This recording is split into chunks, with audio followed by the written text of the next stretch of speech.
My laboratory is called the Laboratory of Complex Fluids, and by complex fluids, I mean that these are fluids that don't fall into traditional definitions of solids and liquids. So typically, you would treat a solid as a substance that's rigid, that cannot be deformed easily. It's an elastic material, whereas a liquid is a material which would basically occupy the shape that you put, that is the shape of the container you put it in, right? But complex fluids are different. They have properties that are intermediate to solids and liquids. In our laboratory, we look at one particular type of complex fluids, which is particulate suspensions, which are just mixtures of particles in fluids. These particles may be soft, as in a mixture of rigid particles like sand particles in water, or these particles may be soft, as would be in the case of mayonnaise, which is basically an oil and water emulsion. The motivation is actually the possibility of applying this knowledge in a variety of fields. So we are now currently looking at problems in different fields. We are currently trying to look at improving fabric softeners.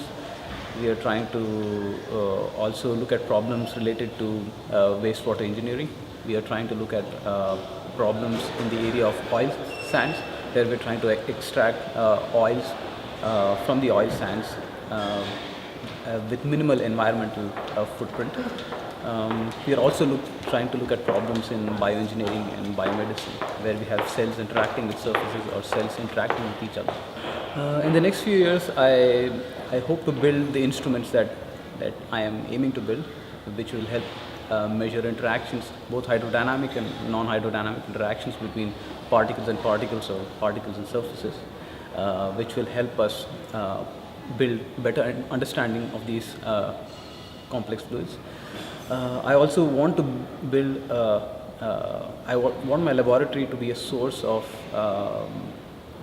personnel that are able to think about problems in very simple ways.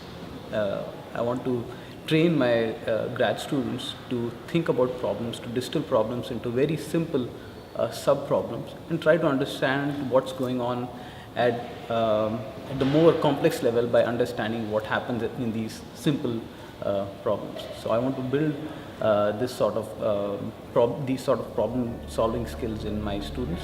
And finally, I also want the Laboratory of Complex Fluids to be a center where the industry can bring its problems.